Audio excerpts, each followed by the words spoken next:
ان کے ایمان لانے کے بارے میں ایک روایت یہ ہے کہ جب یہ مکہ معظمہ آئے تو ان کی ملاقات حضرت علی رضی اللہ تعالیٰ عنہ سے ہوئی تھی اور حضرت علی رضی اللہ تعالیٰ عنہ نے ہی ان کو آپ صلی اللہ علیہ وآلہ وسلم سے ملوایا تھا۔ بیعت کرنے کے بعد نبی کریم صلی اللہ علیہ وآلہ وسلم انہیں ساتھ لے گئے۔ ایک جگہ حضرت ابو بکر صدیق رضی اللہ تعالیٰ عنہ نے ایک دروازہ کھولا، ہم اندر داخل ہوئے۔ ابو بکر صدیق رضی اللہ تعالیٰ عنہ نے ہمیں انگور پیش کیے۔ اس طرح یہ پہلا کھانا تھا جو میں نے مکہ میں آنے کے بعد کھایا۔ اس کے بعد نبی صلی اللہ علیہ وآلہ وسلم نے ان سے فرمایا، اے ابو ذر، اس معاملے کو ابھی چھپائے رکھنا، اب تو تم اپنی قوم میں واپس جاؤ اور انہیں بتاؤ تاکہ وہ لوگ میرے پاس آ سکیں۔ پھر جب تمہیں معلوم ہو کہ ہم نے خود اپنے معاملے کو کھلم کھلا اعلان کر دیا ہے تو اس وقت تم ہمارے پاس آ جانا۔ آپ صلی اللہ علیہ وآلہ وسلم کی بات سن کر حضرت ابو ذر غفاری رضی اللہ تعالیٰ عنہ بولے، قسم ہے اس ذات کی جس نے آپ کو سچائی دے کر بھیجا، میں ان لوگوں کے درمیان کھڑے ہو کر پکار کر اعلان کروں گا۔ حضرت ابو ذر رضی اللہ تعالیٰ عنہ کہتے ہیں، میں ایمان لانے والے دیہاتی لوگوں میں سے 5واں آدمی تھا۔ غرض جس وقت قریش کے لوگ حرم میں جمع ہوئے انہوں نے بلند آواز میں چلا کر کہا، میں گواہی دیتا ہوں سوائے اللہ کے کوئی معبود نہیں، اور میں گواہی دیتا ہوں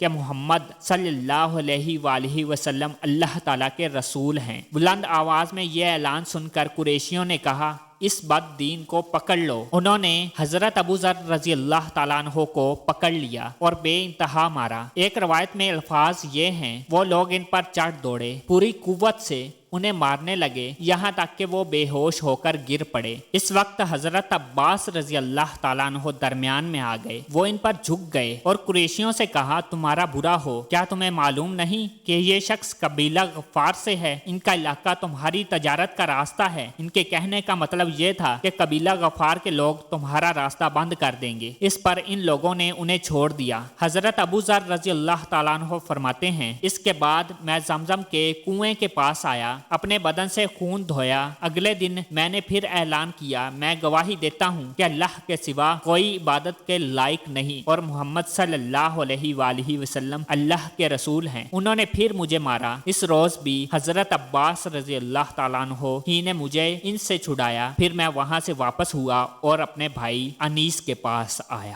انیس نے مجھ سے کہا، تم کیا کر آئے ہو؟ میں نے جواب دیا، مسلمان ہو گیا ہوں اور میں نے محمد صلی اللہ علیہ وآلہ وسلم کی تصدیق کر دی ہے۔ اس پر انیس نے کہا، میں بھی بتوں سے بیزار ہوں اور اسلام قبول کر چکا ہوں۔ اس کے بعد ہم دونوں اپنی والدہ کے پاس آئے تو وہ بولی، مجھے پچھلے دین سے کوئی دلچسپی نہیں رہی، میں بھی اسلام قبول کر چکی ہوں، اللہ کے رسول کی تصدیق کر چکی ہوں۔ اس کے بعد ہم اپنی قوم غفار کے پاس آئے، ان سے بات کی، ان میں سے آدھے تو اسی وقت مسلمان ہو گئے۔ باقی لوگوں نے کہا، جب رسول اللہ صلی اللہ علیہ وآلہ وسلم تشریف لائیں گے ہم اس وقت مسلمان ہوں گے۔ چنانچہ جب رسول اللہ صلی اللہ علیہ وآلہ وسلم مدینہ منورہ تشریف لائے تو قبیلہ غفار کے باقی لوگ بھی مسلمان ہو گئے۔ ان حضرات نے جو یہ کہا تھا کہ جب رسول اللہ صلی اللہ علیہ وآلہ وسلم تشریف لائیں گے ہم اس وقت مسلمان ہوں گے، تو ان کے یہ کہنے کی وجہ یہ تھی کہ نبی کریم صلی اللہ علیہ وآلہ وسلم نے مکے میں حضرت ابو ذر غفاری رضی اللہ تعالیٰ عنہ سے ارشاد فرمایا تھا، میں نخلستان یعنی کھجوروں کے باغ کی سرزمین میں جاؤں گا جو یثرب کے سوا کوئی نہیں ہے، تو کیا تم اپنی قوم کو یہ خبر پہنچا دو گے؟ ممکن ہے اس طرح تمہارے ذریعے اللہ تعالیٰ ان لوگوں کو فائدہ پہنچا دے اور تمہیں ان کی وجہ سے اجر ملے۔